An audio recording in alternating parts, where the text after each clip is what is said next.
안녕하세요. 저는 한적한 마을에 살고 있는 평범한 40대 주부이자 어여쁜 7살 딸아이를 둔 엄마입니다. 이 채널의 사연자님들을 보면 다들 충격적인 일을 겪으셨던데, 저와 제 딸이 겪었던 사건은 모든 사연을 합친 것보다 끔찍하고 경압스럽답니다. 제가 얼마나 분노했던 일인지 이야기를 펼쳐볼게요. 부디 끝까지 들어주시고 저희 모녀에게 힘이 돼주는 한마디를 해주셨으면 감사하겠습니다. 20대 후반의 남편을 소개로 만나 3년의 연애를 하고 결혼했어요. 저희 둘 다 지극히 평범한 사람이고 비교되는 게 없어서 누구의 반대도 없이 무탈하게 부부가 되었죠. 맞벌이로 열심히 일을 하며 신혼생활을 하였고 제 나이 35이 되고 나서야 2세를 가지게 되었답니다. 그이는 제가 임신한 소식을 듣자마자 직장을 그만두고 태교에만 전념하게 해줬어요. 그래서 딸아이를 낳고 나서 육아와 살림만 하는 엄마와 아내로 지냈습니다. 저는 딸에게 무한한 사랑을 주며 보통 엄마들처럼 바삐 살았어요. 한편 남편은 가장으로서 회사에서 목숨을 걸고 일해서 월급 이외에도 수당을 많이 받아와 경제적 어려움을 한 번도 느끼지 못하겠답니다. 여보, 당신 이번 달에 야근을 몇 번이나 한 거야? 수당이 월급만큼이나 나왔어. 너무 몸을 사리지 않고 하는 거 아니야? 아니야. 내가 힘들어봤자 수연이 키우는 당신만 하겠어? 살림하고 육아가 결코 쉬운 일이 아니라는 걸 잘 안다고. 난 하나도 힘들지 않으니까 걱정하지 마. 그이는 중견회사 생산직에서 일했는데 하루 종일 서서 작업을 해야 했어요. 피곤하고 힘들 텐데 그런 내색 한번 보이지 않고 되려 살림하는 제가 힘들 거라며 배려해 주었답니다. 남편은 세상에 둘도 없을 만큼의 딸바 보여서 집에 오면 쉬지도 않고 딸아이 육아를 함께 해주었죠. 그래서 저는 산후 우울증이나 육아 스트레스를 크게 받지 않고 재미있게 살았네요. 제 딸아이는 저희 부부 말고도 친정 부모님께 큰 사랑을 받았습니다. 하나밖에 없는 손주라서 그런지 애지중지하시며 매주 저희 집을 찾아오셔서 딸아이와 좋은 시간을 보내고 돌아가셨어요. 그런데 남편의 유일한 가족인 시어머니는 아이를 좋아하지 않는 분이셔서 제 딸을 보러 일부러 찾아오시지 않았고 저희가 딸아이를 데리고 시댁에 가도 크게 반기지 않으셨답니다. 며느라, 네 딸 오줌 쌌나 보다. 냄새 나니까 기저귀 좀 갈아주거라. 어머님, 지금 식사를 준비하는 중이니 어머님이 가르치시면 안 될까요? 부탁 좀 드릴게요. 예, 내가 밥 차릴 테니까 네가 기저귀 갈아라.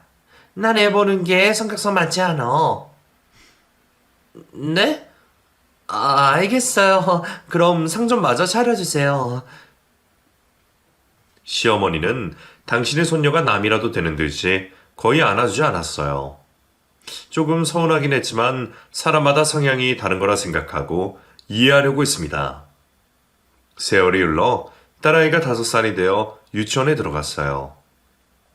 콩알만한 녀석이 언제 그렇게 자라서 유치원에 가게 됐는지 볼 때마다 신기했답니다.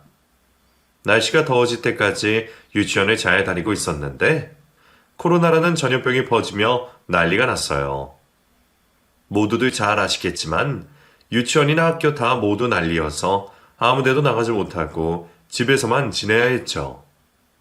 제 딸은 성격이 내성적이고 조용한 아이여서 저와 집에서 답답하게 지내도 짜증 한 번 내지 않았어요. 미운 5살이라고들 하는데 제 딸은 때도 쓰지 않고 너무 온순해서 제 몸과 마음이 항상 편안했답니다. 수연아, 집에만 있어서 지루하지 않아? 난 엄마랑 있으니까 좋아. 같이 요리도 하고 글쓰기도 하니까 재미있어. 친구들 보고 싶지 않아? 나중에 볼 수 있으니까 괜찮아. 우리 딸 엄마를 편하게 해줘서 고맙네. 놀러 나가자고 때도 쓰지 않고 심심하다고 투정도 부리지 않고 말이야. 딸아이는 제가 집안일을 할 때면 말없이 옆에서 청소를 거들거나 얌전히 공부를 했답니다. 그래서 전 코로나가 기승을 부려도 큰 어려움 없이 육아와 살림을 이어나갈 수 있었어요. 하지만 문제는 다른 데 있었어요. 코로나 때문에 많은 회사가 어려워졌는데 제 남편의 회사도 사정이 힘들어졌답니다. 회사에 일감이 없어서 일찍 퇴근하는 날이 잦았는데 얼마 뒤에는 아예 회사에서 당분간 경영이 어렵겠다며 모든 직원들에게 무기한 휴가를 주었습니다. 말이 휴가지 백수가 된 거나 다름없었죠. 이런 상황을 겪게 된 저와 남편은 큰 걱정에 빠졌어요. 여보, 나 내일부터 배달 대행으로 일하기로 했어. 코로나로 다른 일은 죄다 망하게 생겼는데 배달 일은 사람이 없어서 힘들 정도로 일이 많다더라. 회사에서 다시 부를 때까지는 이 일을 하면 될 것 같아. 그거 오토바이 타고 해야 하잖아. 너무 위험해서 걱정되는데? 에이, 괜찮아. 조심해서 타면 돼. 그리고 남들보다 일을 많이 하면 충분히 회사에서 받던 월급을 받을 수 있을 거야. 여보, 아무래도 안 되겠어. 나도 일을 구해서 맞벌이로 돌아가는 게 나을 것 같아. 코로나가 기다린다고 사라지는 게 아니니까 언제까지 당신에게만 가정을 책임지게 할 수 없어. 나도 일자리 몇 군데 알아봤는데 요즘 학교나 유치원을 못 가는 아이들이 방문 수업을 그렇게 많이들 한다고 했어. 나 예전에 과외를 오래 한 거 기억하지? 해봤던 일이라 큰 어려움은 없을 거야. 그래서 학습지 선생님으로 일해보면 어떨까 싶은데? 당신까지 일을 하면 우리 수연이는 어떡해? 아무데도 못 가는 상황인데 말이야.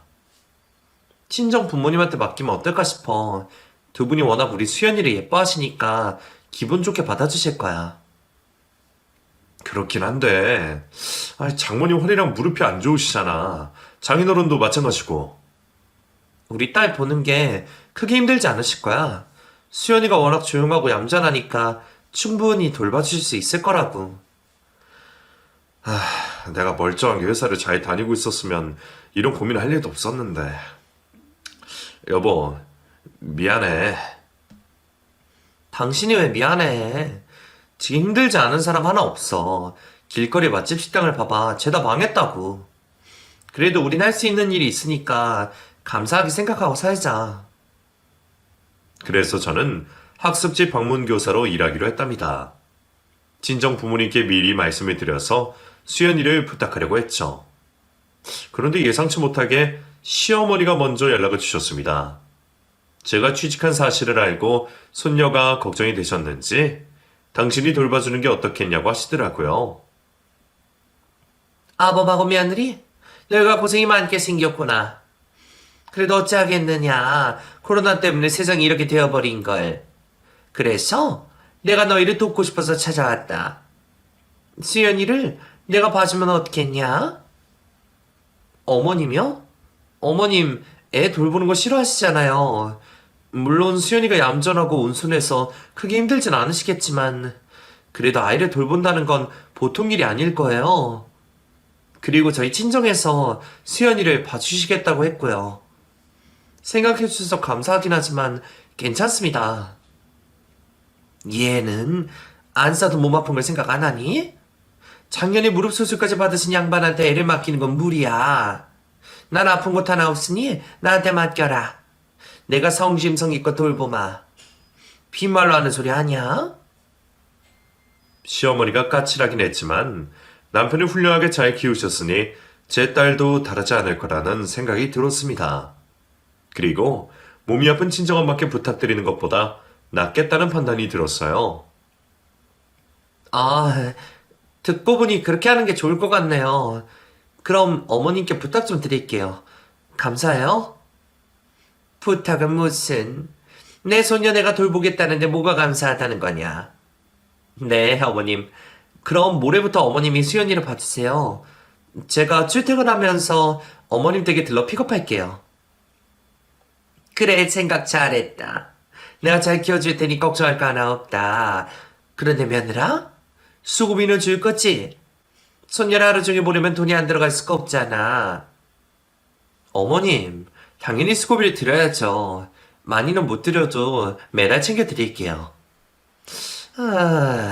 요즘 에바 지우는데 드는 돈이 만만치 않게 들긴 하다만 나는 큰 돈 바라지 않는다. 매달 50만 원만 줘라. 그거면 너희도 크게 부담이 되지 않을 거라 생각한다. 네, 어머님. 그렇게 할게요. 그리고 벌이가 좋아지면 더 챙겨드릴 테니까 신경 좀 써서 수연이를 봐주세요. 그래, 알겠다. 그럼 이야기 끝났으니까 너 출근하는 날부터 바로 수연이를 데리고 오거라. 그래서 전 친정부모님께 연락을 드리고 시어머니께 딸아이를 맡기게 되었어요. 이틀 뒤 방문교사로 일을 시작해서 아침에 수연이를 시댁에 데려다주고 제 일을 시작했습니다.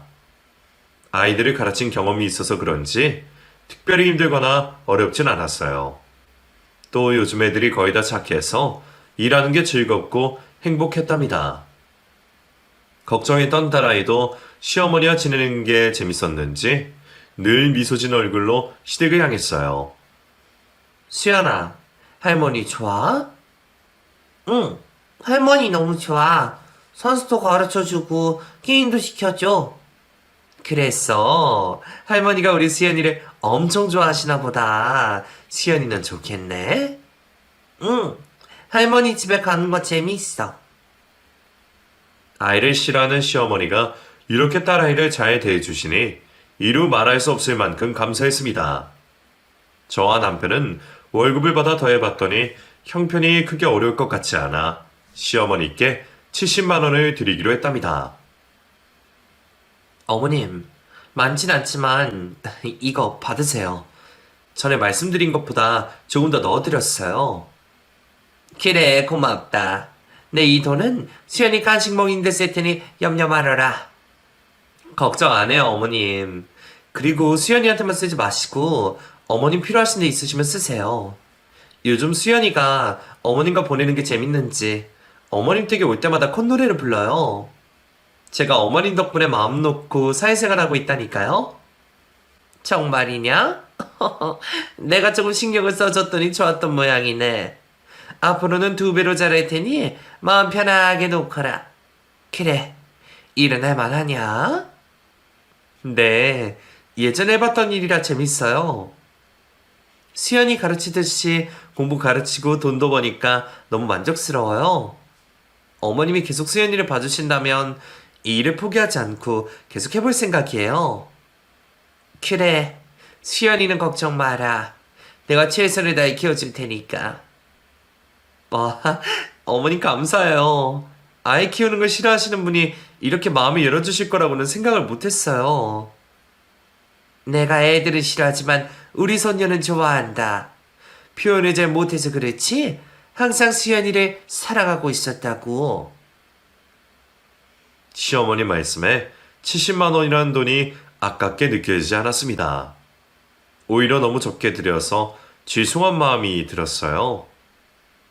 그렇게 한 달의 시간을 더 보내게 되어 2번째 월급을 받게 되었습니다. 방문 수업을 신청하는 가정이 많아서 제 수용량도 늘어나 보너스까지 받아 꽤 많은 돈이 들어왔어요. 저는 딸아이를 위한 적금을 제외하고 모든 돈을 인출했답니다. 예전부터 현금 영수증을 받아 연말정산에 환급을 받는 재미를 알고 있어 그렇게 했죠. 집으로 돌아가 생활비와 시어머니 드릴 돈을 계산해서 봉투에 넣어 서랍에 넣어두었어요. 그런데 상상도 못할 사건이 벌어졌어요. 서랍에 두었던 생활비 봉투가 감쪽같이 사라졌답니다. 아무리 찾아보고 뒤져봐도 흔적도 없었죠. 여보, 당신이 생활비 봉투 가져갔어? 내가? 아니, 그럴 리가 있나. 내가 왜 당신 돈에 손이 되겠어? 그럼 돈 봉투에 발이 달려서 도망이라도 간 건가? 솔직히 말해봐. 어디 필요한 곳이 있어서 가져다 쓴 거야? 글쎄, 아니라니까. 내가 말없이 돈을 가져다 쓸 사람이야? 그건 그렇긴 한데 내가 아니면 당신밖에 가져갈 사람이 없잖아. 지금 날 계속 의심하는 거야? 당신이 어디다 잃어버려 놓고 왜 사람을 의심해? 그이가 목소리를 높이자 저도 흥분하기 시작했습니다. 그동안 부부싸움을 해본 적이 거의 없었는데 이 일로 서로를 신뢰하지 못했어요. 전 분명히 돈을 뽑아서 서랍에 고이 넣어두었기 때문에 남편이 가져간 거라 확신했습니다. 하지만 남편은 끝까지 자기가 가져가지 않았다며 무섭게 화를 냈어요. 당신 진짜 사람 질리게 만든다. 몇 번을 더 말해야 내 말을 믿어주겠다는 거야. 난 당신 돈을 훔쳐가지 않았어. 당신밖에 가져갈 사람이 없잖아. 이런 상황이라면 누구라도 남편을 의심할 거라고. 나 진짜 아니야. 당신이 어디다 잃어버린 게 분명할 거니까 잘 찾아보란 말이야. 자기가 지치지 못하게 잃어버려 놓고선 나한테 책임을 전가하지 마. 남편과 저는 사라진 돈 때문에 갈등이 깊어져서 각방까지 쓰게 되었습니다. 그렇게 다음 월급날이 다가왔어요. 저는 현금을 쓰지 않으려고 했는데 남편이 한 짓을 증명하려고 일부러 돈 봉투를 잘 보이는 침대 옆에 두었답니다. 그리고 돈을 가져가는 찰나를 잡아내려고 신경을 곤두세우고 있었습니다. 딸아이와 셋이 식사를 하고 설거지를 하는데 안방에서 기척이 들려서 달려갔어요. 안방문을 열고 현장을 잡아냈는데 돈을 훔치는 범인은 남편이 아니었습니다. 수연아, 너 지금 뭐 하는 거야? 엄마 돈을 왜 들고 있는 거야? 딸아이는 아무런 대답을 하지 못하고 놀란 표정으로 얼어붙어 있었습니다.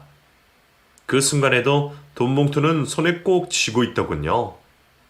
딸아이가 놀랄 만큼 저도 놀라서 무슨 말을 어떻게 해서 훈육을 해야 할지 곤두서지 않았습니다. 수연이가 도둑질을 할 거라고는 꿈도 꾸지 못했으니까요.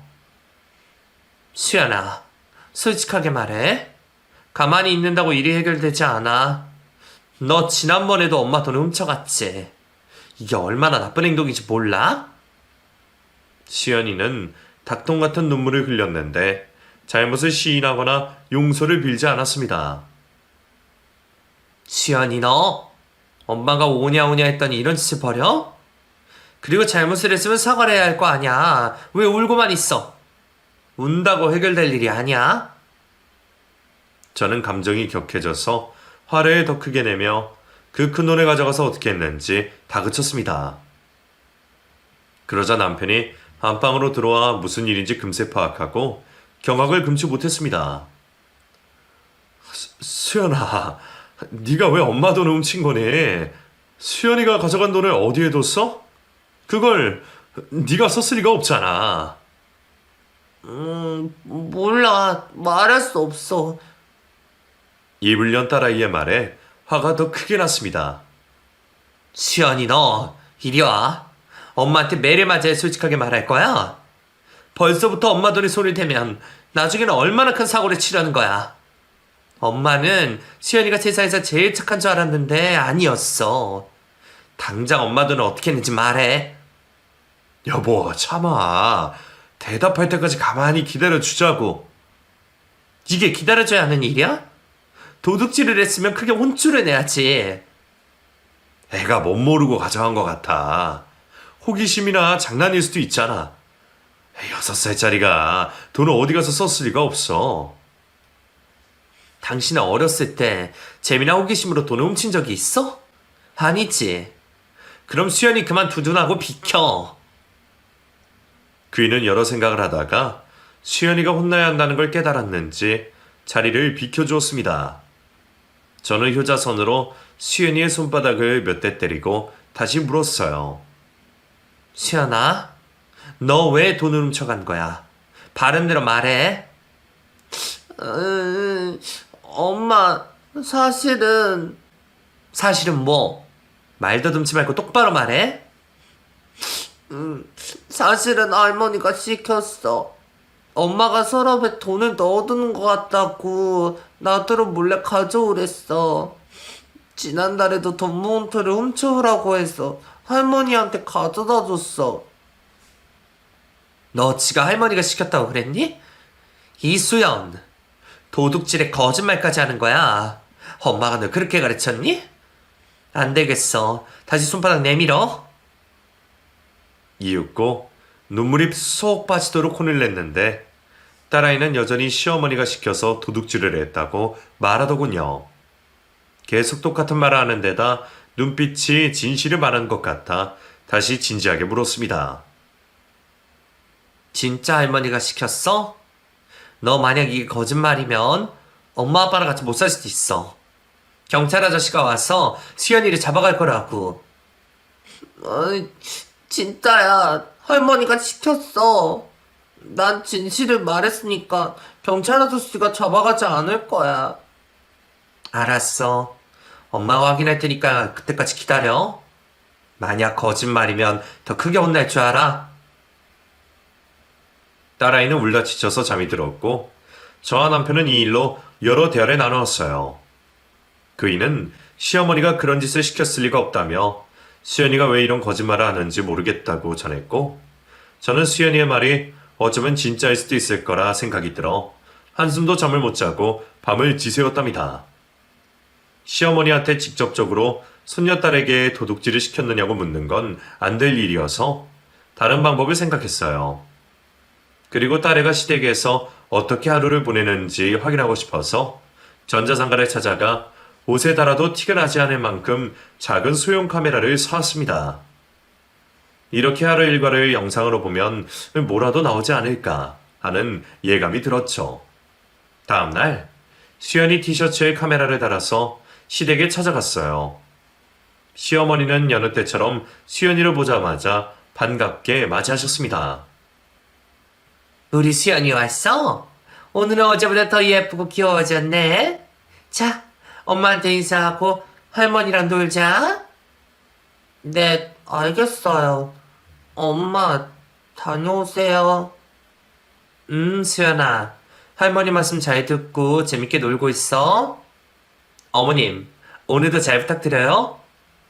걱정도 태산이다. 내가 소녀딸이랑 지내는 게 얼마나 재밌는 줄 아니? 수연이는 신경 쓰지 말고 어서 가서 네 일을 해라. 네, 그럼 이따 뵐게요. 그리고 시댁을 나와 복잡한 심경을 가지고 하루 종일 힘들게 일했습니다. 시간이 어떻게 지나갔는지 모를 만큼 순식간에 날이 어둑해졌더라고요. 서둘러 시댁으로 가서 수연이를 데리고 나와 집으로 가자마자 수연이 옷에 달아두었던 카메라를 떼어내서 노트북에 연결했어요.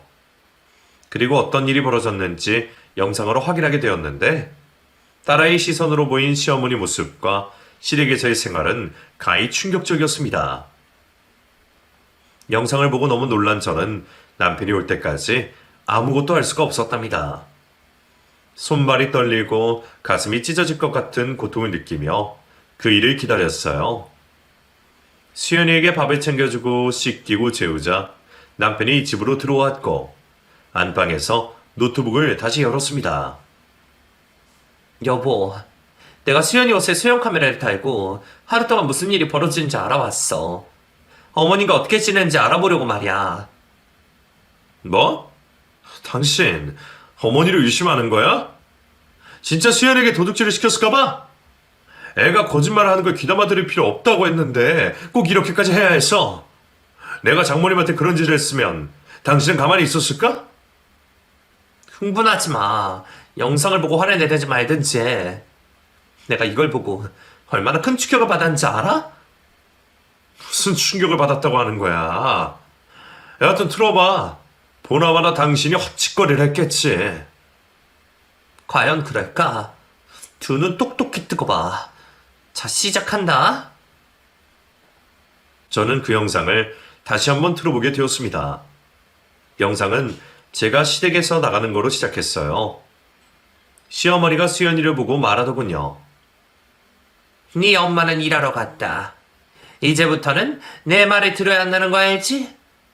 수연이 너 오늘 할머니 귀찮게 하지 말고 혼자 조용히 놀아야 한다. 괜히 안방에 들어와서 방해하지 말란 말이야. 알아들었어? 네, 할머니.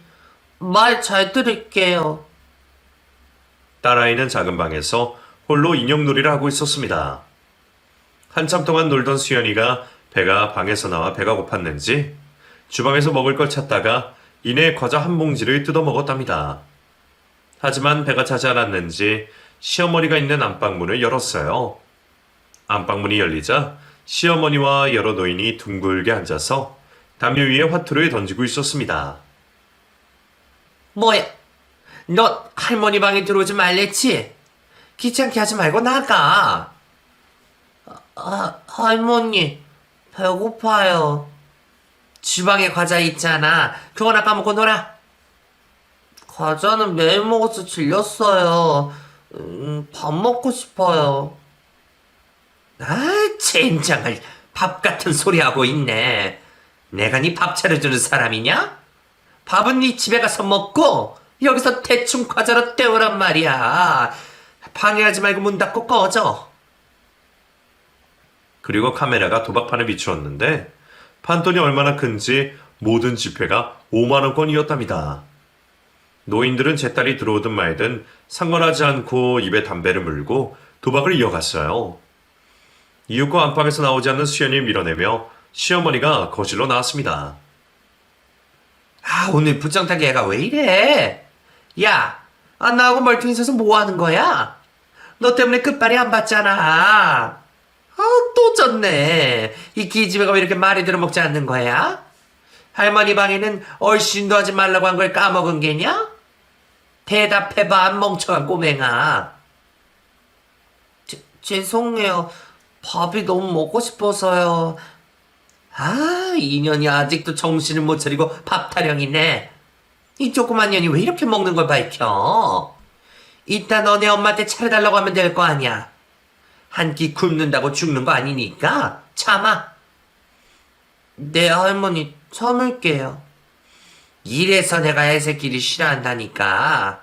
혼자서 아무것도 해보려고 하지 않고 늘상 어른한테 해달라고 조르는 게 등신 같다고. 할머니, 등신이 뭐예요? 그건 나중에 알게 될 거다. 쉽게 말해, 너랑 네 엄마를 뜻하는 단어니까 새겨들어라. 아차, 너 할머니가 시킨 건 왜 안 하니? 내 집에서 지내게 해줬으면 은혜를 돌려줘야 한다고 몇 번을 말해. 배웅망덕한 년아. 네 엄마 돈을 훔쳐오라고 시켰으면 지난달처럼 가져와야 할 거 아니야. 왜 아직도 소식이 없는 거야? 그게 내일은 꼭 가져올게요. 당연히 그래야지. 만약 내일도 빈손으로 오면 재미없을 줄 알아. 네, 꼭 훔쳐올게요. 만약 내일도 돈을 가져오지 않으면 할머니가 너 맴매할 거야. 맴매요?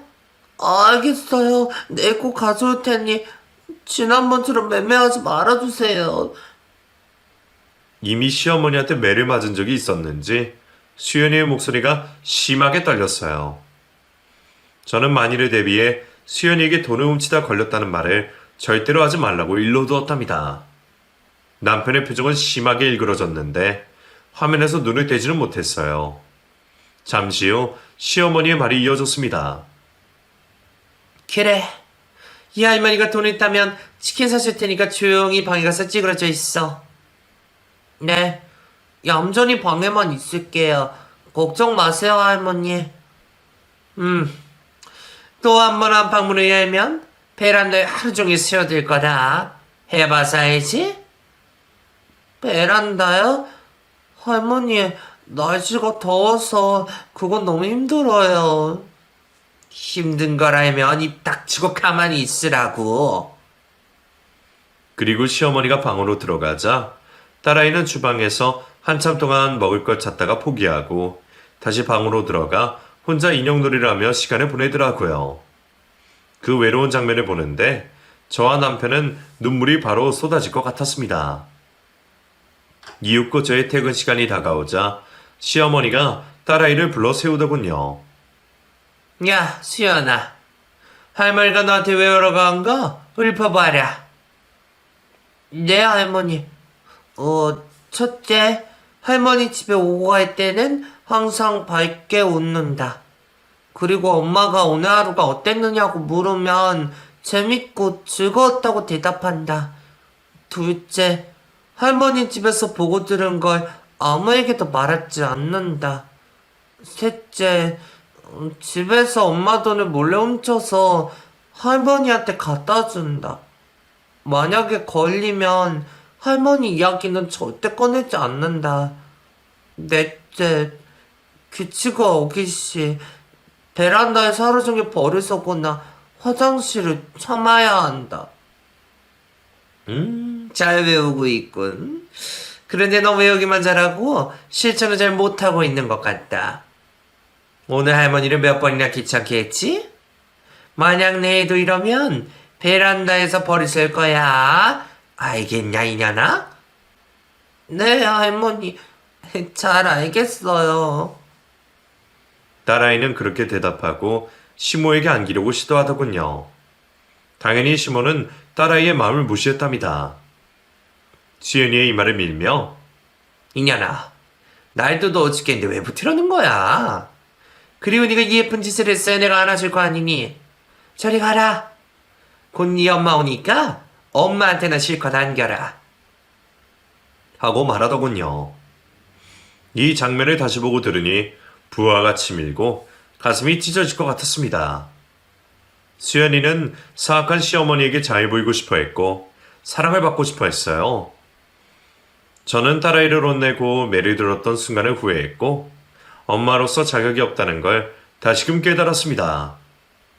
남편도 저만큼이나 속이 상했는지 포효하며 눈물을 쏟아냈어요. 영상은 잠시 후 제가 딸아이를 데리러 가는 것으로 끝이 났죠. 요즘 수연이가 저녁밥을 많이 먹는 것 같더니 어머니가 밥을 주지 않아서 그랬던 거야? 나도 당신처럼 상상도 못했어. 그냥 잘 놀고 와서 많이 먹는 거라 생각했다고. 그런데 보다시피 어머님이 수연이에게 어떤 짓을 했는지 이제 알게 됐다고.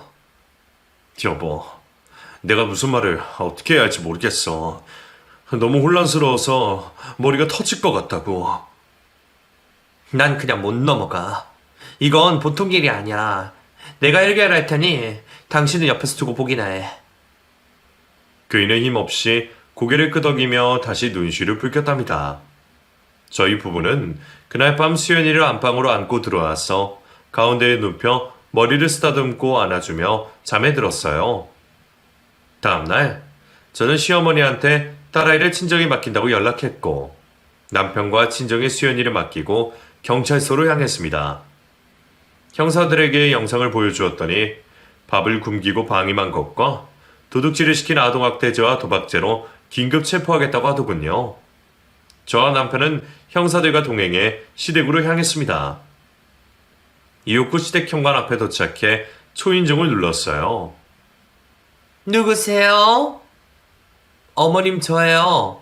반찬거리 좀 드리고 용돈 좀 드리러 왔어요. 그래 잘 왔다. 잠깐 기다리거라. 이윽고 실실 쪼개며 현관문을 열어주자 형사들이 시어머니에게 체포영장을 보여주었습니다.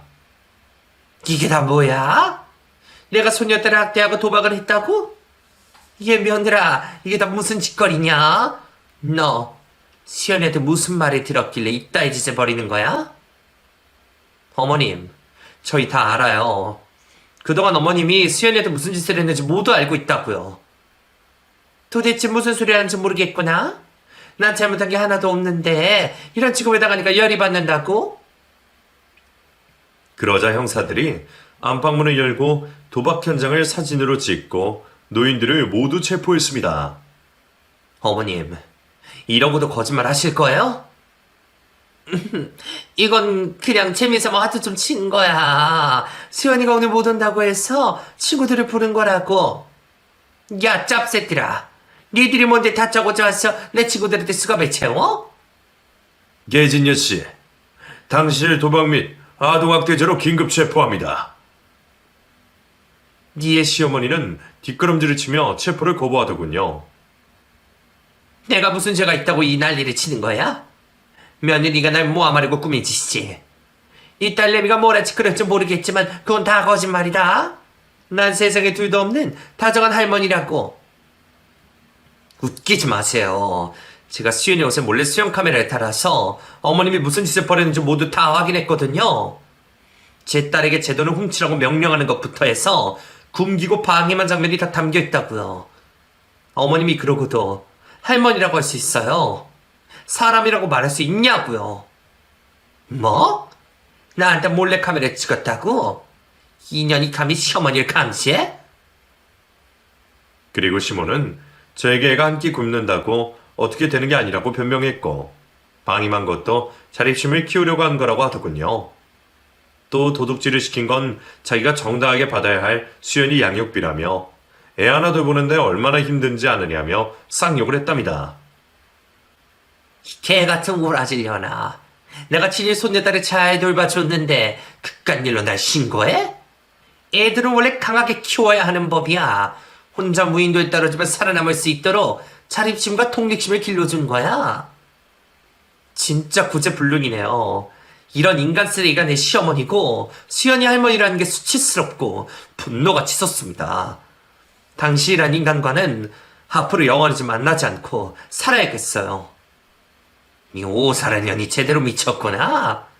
네 딸년이 누굴 닮아서 그렇게 밉상인가 했더니 다 니년을 닮아서 했어. 마이키도 못 알아듣고 시키는 거 하나 제대로 못하고 덜 떨어졌단 말이야. 시어머니 입에서 제 딸 이야기가 나오자 흥분을 감추지 못하고 눈이 뒤집히고 말았습니다. 짐 튀겨가며 체포를 거부하는 시모에게 다가가 기싸대기를 내려쳤습니다. 그러자 저에게 달려들었는데 형사들이 팔을 꺾고 수갑을 채웠어요. 시어머니는 경찰차를 탈 때까지 자신의 죄를 인정하기는커녕 무슨 잘못을 했는지 하나도 모르겠다고 발광을 했습니다. 결국 경찰서 유치장에 갇히고 검사가 오자 사태 심각성을 파악하더군요. 변호사를 급하게 구해서 대화를 나누더니 유치장 안에서 저와 남편을 불렀습니다. 아들, 세아가 내가 미안하다. 도박에 미쳐서 사리분별 못하고 어리석은 행동을 했구나. 내가 손녀딸에게 그런 짓을 하다니 왜 그랬는지 나도 잘 모르겠다. 이제 와서 이런 이유가 뭔지 모르겠지만 감옥에 가셔서 벌을 받으세요. 알았다. 그런데 말이야, 너희가 판사한테 선처해달라고 하면 얼마 살지 않고 나올 수 있다는구나. 세아가 네가 탄원서장 보내주거라. 그럼 금방 나올 수 있어. 우리 좋게 해결하자. 지금 사과하는 이유가 형을 주려고 그런 거였어요. 진짜 사람 대우를 해주면 안 되겠네. 이 미친 여자야. 감옥에 가서 냉골 바닥에서 자다가 입이 돌아가 버려라. 제가 분노를 표출했더니 시어머니가 창살 사이로 팔을 뻗으며 제 멱살을 잡으려고 하더군요. 너 인연 이리 와봐. 내가 깜빵에 가기 전에 널 아작내고 가야겠다. 날 모함한 것도 모자라 악담까지 해? 가만두지 않겠어. 저는 창살 사이로 나온 시모의 양팔을 잡고 얼굴에 가래침을 확 뱉어주었어요. 짐승보다 못한 년. 탄원서 보내줄게. 널 엄벌에 처해달라고 판사님한테 똑똑히 전해줄 테니까 시궁창에서 평생 썩어봐라.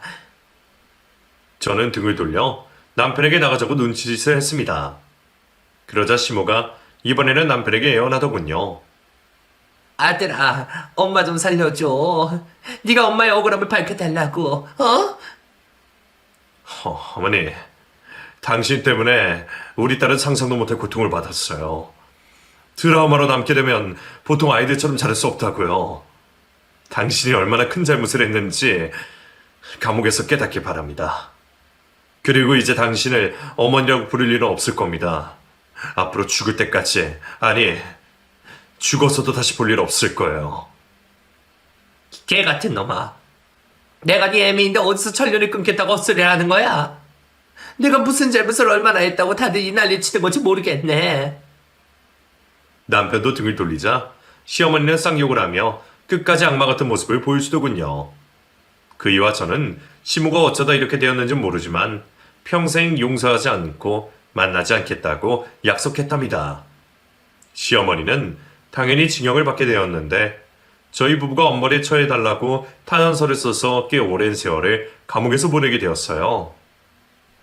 그리고 저희는 딸 수연이를 데리고 아동심리센터와 청소년 정신과 전문의에게 데리고 가서 시댁에서 있었던 일을 잊을 수 있도록 여러 차례 치료에 전념했습니다. 저는 돈보다 딸이 중요해서 일을 그만두고 24시간을 딸아이 곁에 붙어 지냈어요. 그런데 저희 예상보다 딸아이가 받은 공포와 충격이 커서 1년 내내 병원에 다녔습니다. 코로나 규제가 조금씩 풀리며 유치원이 다시 문을 열었지만 수연이는 아무것도 가고 싶지 않아 집 안에만 있었습니다. 제가 놀이터에라도 데리고 나가려고 하면 눈물을 흘렸어요. 엄마, 나 할머니 집에 데려가는 거야? 나 거기 가기 싫어. 아니야, 이제 할머니 집에 절대 가지 않아. 할머니를 볼 일도 없다고. 집에만 있으니까 답답하지 않아? 엄마랑 놀이터 가서 놀자. 거짓말. 나 절대 나가지 않을 거야. 무섭단 말이야. 그렇게 수연이는 외출 자체를 거부했고 집안에서만 지냈어요. 저는 가슴이 미어지고 어떻게 딸아이의 마음을 돌릴 수 있을까 하고 매일 아낌없는 사랑을 주며 최선을 다했습니다. 다행히 7살 여름이 지나자 시댁에서 있었던 일들이 조금 잊혀졌는지 다시 유치원에 가고 싶다고 하더라고요. 그제야 저와 남편은 천만다행이라는 마음이 들었고 웃으며 유치원에 보낼 수 있었습니다. 한편 코로나 규제가 풀리면서 남편이 휴직한 회사가 다시 돌아가기 시작해 배달 일을 그만두고 제 자리를 찾았답니다. 그이는 자기 엄마 때문에 이런 충격과 공포를 안겨주게 되었다며 크게 자책했고 매일같이 저와 딸아이에게 미안하다는 말을 해줬답니다. 정작 사과해야 할 사람은 끝까지 자기 잘못을 인정하지 않고 감옥에서 욕설을 담은 편지를 보내고 있네요. 4개월이 지난 요즘은 딸아이가 유치원에 잘 다니고 심리센터도 매주 빠지지 않고 나가고 있습니다. 내년이면 초등학교에 들어가게 되는데 잘 지낼 수 있을지 걱정이 됩니다. 여러분이 제 딸아이 마음의 상처가 빨리 치유되길 격려와 응원을 해주셨으면 진심으로 감사할 것 같아요. 그럼 저는 딸아이를 데리러 가봐야겠네요. 제 이야기를 귀 기울여주신 분들께 감사함을 전하고 이만 줄이겠습니다. 안녕히 계세요.